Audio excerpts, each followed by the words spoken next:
Coming up on News 2, the St. Croix Board of Elections held a special meeting Wednesday. The VIPD is investigating a crime incident in the Queen's Quarters area. Details. Plus, a check presentation is held at the Louise Neonatal Unit presented by Services Federation Seventh-day Adventist Church. Find out where the funds will go. Tune in to News 2.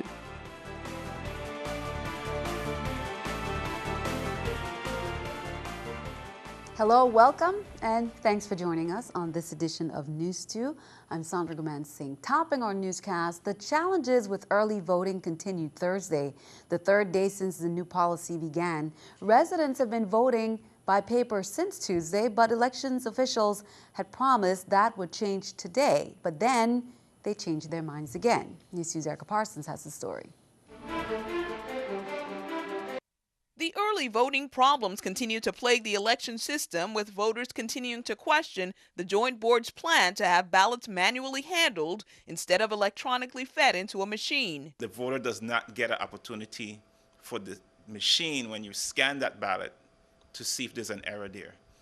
So you potentially have a lot of spoilage like we did in 2012. I do not trust that. I wanted to see that once I push my ballot into this little machine that they have there, it was going to tell me you're voted and it's done. The issue has been a glitch in the machines that allows votes to be cast for candidates outside a party affiliation when the button is selected. Wednesday evening, the election supervisor in a statement said they would move forward with feeding voter ballots on Thursday, and they invited the media to witness the feeding of the ballots for previous voters. 2 hours later, they canceled that arrangement. The boards met informally behind closed doors Thursday, and there was no reason given by press time why the change, and the election supervisor said she could not comment just then. Despite those concerns, people still continue to flood the elections office to vote ahead of the November 4th general election. So far it's been going very well, so it's over 100 each day. Yesterday we had 151, St. Thomas had 106, and St. John had 14. So now we're up to a little over 400, 456 in St. Croix. And while the VI Action Group supports early voting, they want elections to get it right. The group is asking the electorate to voluntarily do not participate in the early voting process until SNS can correct the conditions with the voting machine. Erica Parsons, News 2. News 2 will bring you more. Well, meanwhile, in the face of the technical issues with the machines, some residents are asking if the machines were indeed tested and certified, and if early voting should have happened at all without the use of the tabulating machines. Some board members are of the opinion that it was not their call. Early voting is under the auspices of the supervisor. If she wanted to call it off yesterday, that's her call. All the board is doing is assisting with it.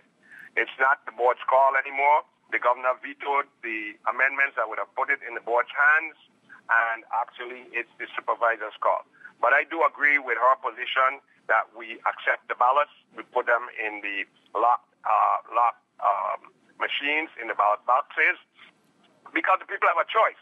They can wait for November 4th. They don't have to vote early. True, but if you're told that you can, and you're willing to do that because you don't want perhaps the hustle and the bustle of November 4th, and you're told that you are dependent on the election system to be up to date, to be accurate in what they're doing. You don't misrepresent to the public, because that bill was rushed. The legislature did not give, the Senate did not give one penny, I understand, towards this early voting project. 4 gubernatorial tickets went head-to-head Wednesday night on how they're going to tackle the territory's biggest issues. Present for the debate were independent gubernatorial candidates Mona Barnes, Soraya Diasi-Kofeld, and Kenneth Mapp, and Democratic candidate Donna Christensen. Some of the issues they tackled were uncompensated care, how to revitalize the ailing government employees' retirement system, the police department's internal integrity and public trust, as well as which issues they would focus on, determining the status of the Virgin Islands or adopting a local constitution. Candidates for lieutenant governor were also present, including unaffiliated candidates Wendy Coram and Osbert Potter, Democratic candidate Basil Otley and Republican John Canegata, who is running with no party candidate Diasi Kofeld. The St. Croix Central High School Social Studies Department, they will be hosting a gubernatorial, congressional, and senatorial candidate forum on October 29th at 8:15 a.m. in the Learning Media Center. The forum will allow the students, faculty, and staff an opportunity to become acquainted with the candidates and their respective platforms. The school also has planned on October 30th a mock election. Again, that forum is on October 29th at 8:15 a.m. in the Learning Media Center. Well, the Committee on Political Education, or COPE, of the St. Thomas St. John Federation of Teachers, Local 1825, conducted the general elections for 2014 in schools and activity centers among the AFT membership. The process for endorsement needs 80% of their total membership participating, with candidates required to get 2/3 of the votes cast. The threshold was not met, therefore no candidate nor team was eligible for endorsement. Now, the results of the AFT election, they're posted right there. Meanwhile, the Federation will be hosting its 35th annual Teach Conference on Monday, October 27th from 8 a.m. to 3:30 p.m. at the St. Croix Educational Complex.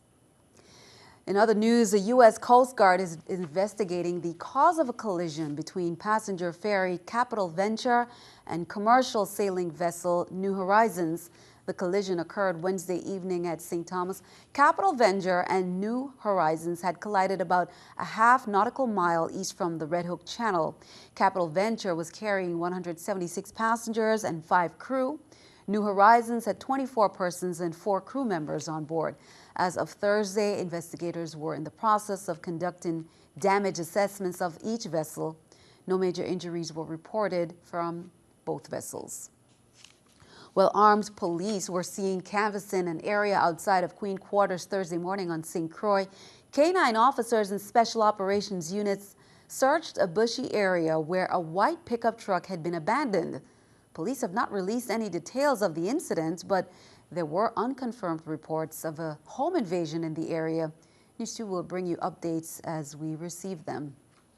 The Energy and Environmental Protecting Committee will be meeting at 9:45 in the Legislature Annex in Cruz Bay, St. John to discuss a bill authorizing the VI Water and Power Authority to conduct a feasibility study on modernizing its electrical grid, a bill to remove net metering, generating capacity limitations, and establishing a net metering maintenance fee. That is definitely... Yeah, that view is... The Energy and Environmental Protecting Committee will be meeting at 9:45 in the Legislative Annex in Cruz Bay, St. John to discuss a bill authorizing the VI Water and Power Authority to conduct a feasibility study on modernizing its electrical grid, a bill to remove net metering, generating capacity limitations, and establish a net metering maintenance fee. Meanwhile, there are some changes coming up in the way your power usage information is transmitted to WAPA. Gone are the days of WAPA employees coming to your doorstep to read your meters. WAPA says this new metering system might not only cut manpower costs, but also protects WAPA consumers.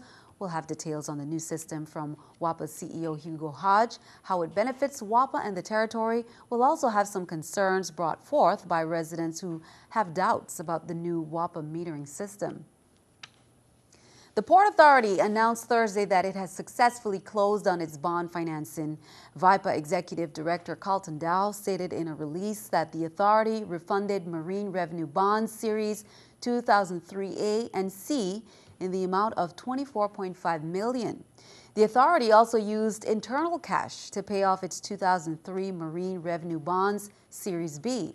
VIPA will save about $2.4 million on the bond proceeds, the bonds refinance. Dow added that the refinancing is a significant advancement for the Port Authority and critical for maintaining and upgrading the territory's port infrastructure. We'll turn our attention overseas. Canada's Prime Minister is vowing not to be intimidated after a second terror attack. Police say only one man was responsible for Wednesday's deadly rampage in Ottawa. The suspect's mother apologized, saying, "Can you ever explain something like this?" She said she is crying for the victims, not her son. The assault began at Canada's National War Memorial and ended at the Parliament building. The suspect is 32-year-old Michael Abdul Zehaf Bebu, a recently converted Muslim. He allegedly opened fire inside the Parliament building after shooting and killing a soldier standing watch. Investigators are still trying to determine if the gunman had ties to any terrorist group. Well, keeping our eye on the economy, the National Highway Safety Administration has added 3 million vehicles to the urgent recall of vehicles potentially fitted with defective Takata airbags. The airbags have ruptured upon impact, sending pieces of metal flying out of its bag once it's inflated. 7.8 million vehicles are now included in that recall. Here's a look at the New York Stock Exchange with our stock market watch. The Dow, Nasdaq, S&P all up. The Dow 216, Nasdaq 69, S&P 23. Well, coming up on News 2, a check presentation is held at 1F Louise Neonatal Unit, presented by Services Federation's event, Seventh-day Adventist Church. Find out where those funds will be going.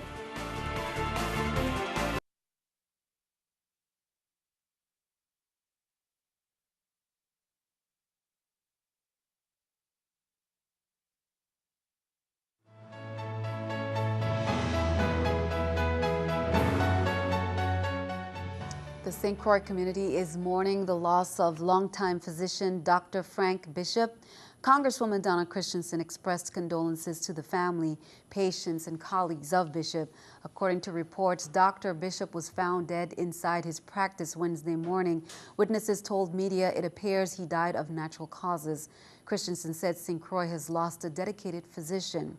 Bishop was a family doctor and had been in practice for 40 years.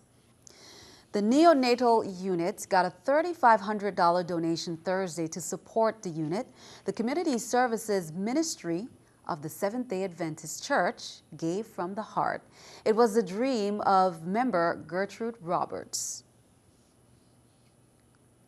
The token that we have here today, really, it's not much, but we know that the spirit in which it will be given, it will go a very long way. Just the name alone, Federation for Community Services, means so much that you're thinking ahead of what you can do, not just for JFL, but for the rest of the community.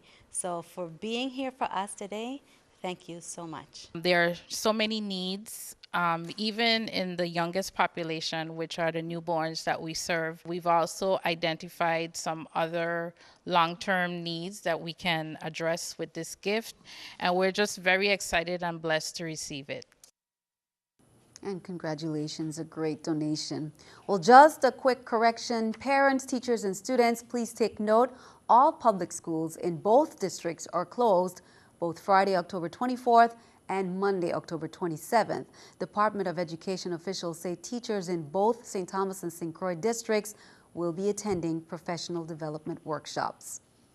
Well, thank you. You got a good grasp on spelling. Well, top spellers in the St. Croix Educational Complex foreign language classes competed in a Spanish spelling bee as their cheering classmates filled the school's library last Thursday. The event was the 12th annual Foreign Language Department Spanish Bee, held as a culminating activity for the school's observance of National Hispanic Heritage Month.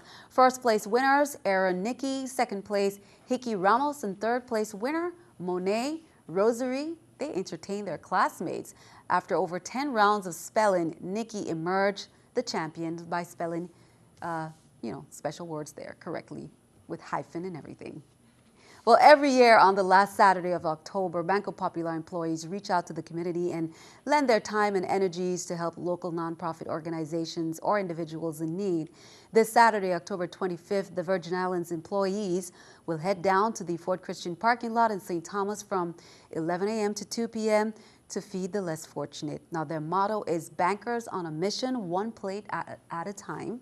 And the second effort will take place in St. Croix at the Christian Shan Hendricks Market in Christiansted and the Ann Heiliger Vegetable Market in Frederiksted. Both locations will be active from noon until 2 p.m.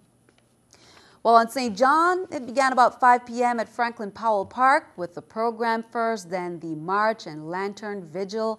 On St. Thomas, The Domestic Violence Awareness March, the Take Back the Night March, began at 5:30 at Emancipation Garden with a march. That program includes the touching stories of victims, plus a surprise presentation during the candlelight vigil. Then on St. Croix, it began at 6 p.m. in Frederickstead, dedicated to the memory of Iola Martin, who lost her life to domestic violence. Be sure to tune in to News 2 on Friday for highlights from the Take Back the Night Domestic Violence Awareness March. Senator Myron D. Jackson, chairman of the Committee on Culture, Historic Preservation, Youth and Recreation, and Senator Clifford Graham, chairman of the Committee on Finance, will be holding a joint committee meeting on Tuesday, October 28th at 5:30 p.m. at the St. John Legislature in Cruz Bay. Now, the purpose of the hearing is to discuss findings and proposed solutions to the 1998 and 2014 tax increases to property owners on St. John and examine ways to preserve a community's land heritage ownership within the 1917 treaty and tax structure of the Virgin Islands. The public is invited to attend and give testimony, limited to 3 minutes. Well, did you purchase a ticket for today's drawing of the VI Lottery? Are you the lucky one to win $175,000 in cash? If not, you may drive away in a 2014 Jeep Wrangler Willys with the second chance drawing. You must enter your full sheet ticket number online between today, the 24th, and October 30th, and the winner will be announced on October 31st. Check out these numbers.